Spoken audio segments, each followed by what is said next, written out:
Hey team, welcome to the channel. Today we're going to go through a Challenger 1 from a veteran's perspective.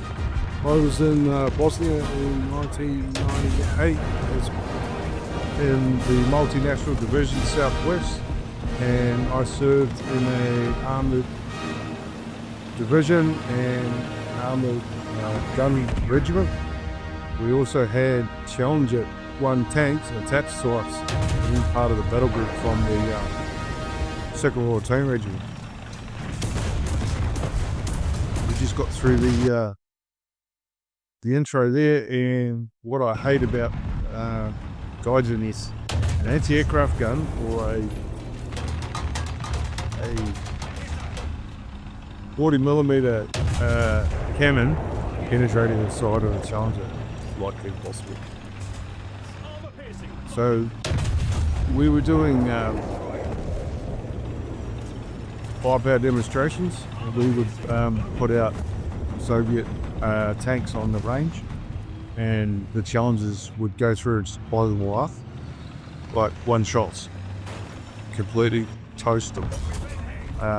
Top of armour is impenetrable. It's still under armed guard when the Brits move it around, and none of their vehicles and none of the training have chop armor on them. It's that hard or that secret. So when it's on a train, it's under armed guard. So just there the red circles that you see popping up, that's showing you where the enemy are, where I looking at them.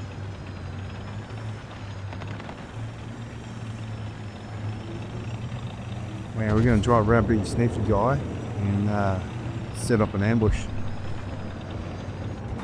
There's the CD12 power pack in the in these tanks has got to be seen to be believed.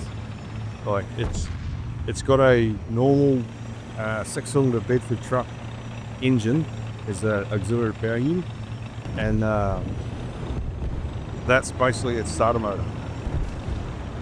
Uses that to kick it off.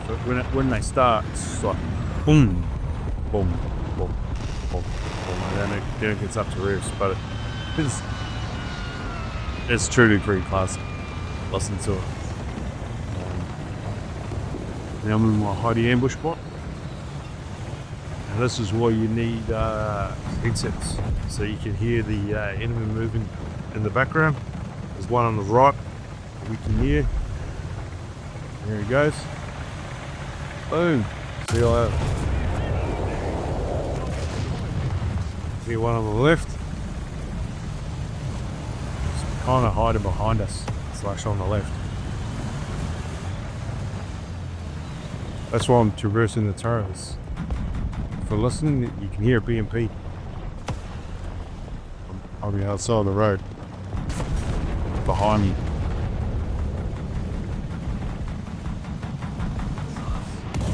I believe that's in dropping artillery on me. Can't see him on the mini map, so that one's.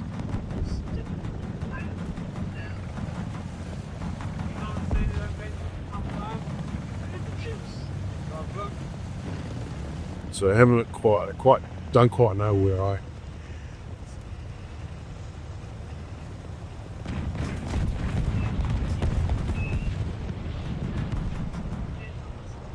But we had a craft to the Challenger armed recovery and repair vehicle, and the AS-90s are basically a Panzer 2000. Well, Panzer 2000 is a copy of an AS-90 but with the German turret. Still got the British chassis, and a Challenger recovery and repair vehicle can tow 45-ton AS-90 at 80 kilometres an hour on road. There is. They are immensely powerful vehicles. Has 2,000 litre fuel bunkers. Bad guys, 2 of them. Give them a shot, both will penetrate. It's like, you just got to sit here and go, no. It's like swear words in your mind, because in actuality, this vehicle held the world record for tank kills in Iraq. Um, but it's bad to the bone. Its operational abilities in the desert was second to none. Had like an 80% operational ability. The guy that I worked with in England a long time ago, he actually did the testing on the Challenger 1, and they would do it before the show of Iraq. He got deposed, and the Brits had 300 tanks that didn't know what to do with it, so they took on the Challenger 1. And it worked amazingly in the Gulf War. For all Iraqis in the Iran-Iraq War, they would stay on their tanks because they were safe, fighting against the coalition forces in the First and Second Gulf War. They stayed as far away from their tanks as possible because they were just big giant targets that these guys could destroy.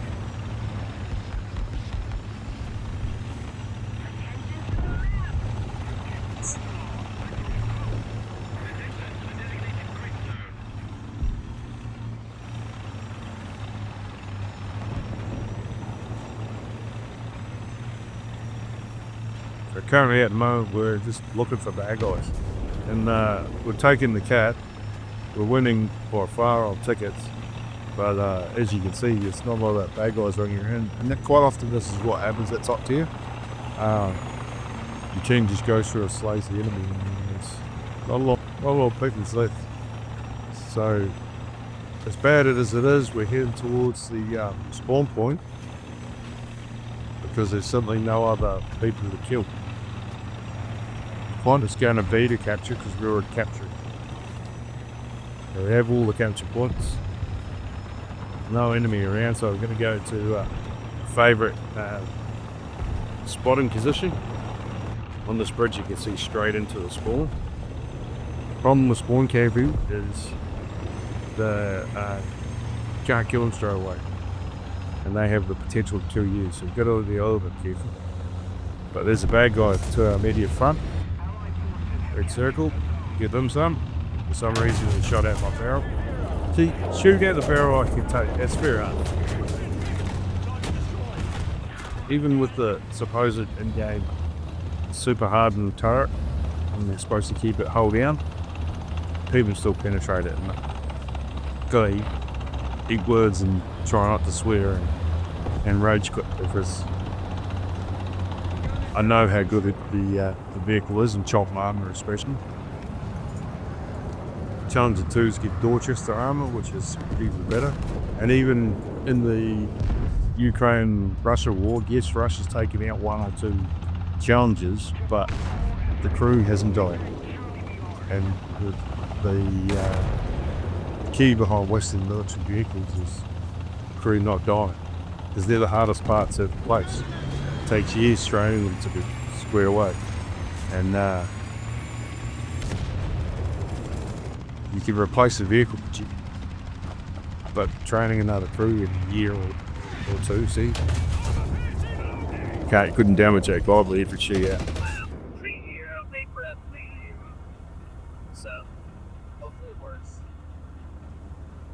So that was the second game in itself. Now we're into the desert again. So this is the battle. This is Gulf War version of Challenger 1. First Gulf War. It's got all the chom, but chom's a lot thicker than what's on the side of that too, by the way. So am I over that this put out my hunt for us? Scary, so. But there's no way an anti-aircraft shell is going to penetrate chom armor. It's not a chance in hell. Most of the penetrators in the game would not be able to penetrate chom armor. Heat, chemical warheads, high explosive around the tank, not a chance. Ish, no chance, because it's spaced armor.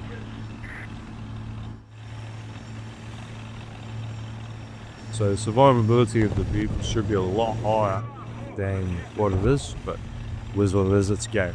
we can't really, can't complain, otherwise we won't complain. But that's my personal bugbear, is knowing from experience that these vehicles are so good. Even the Warrior Open vehicle, or the Warrior Album vehicle, they're covered in top armor and battlefield.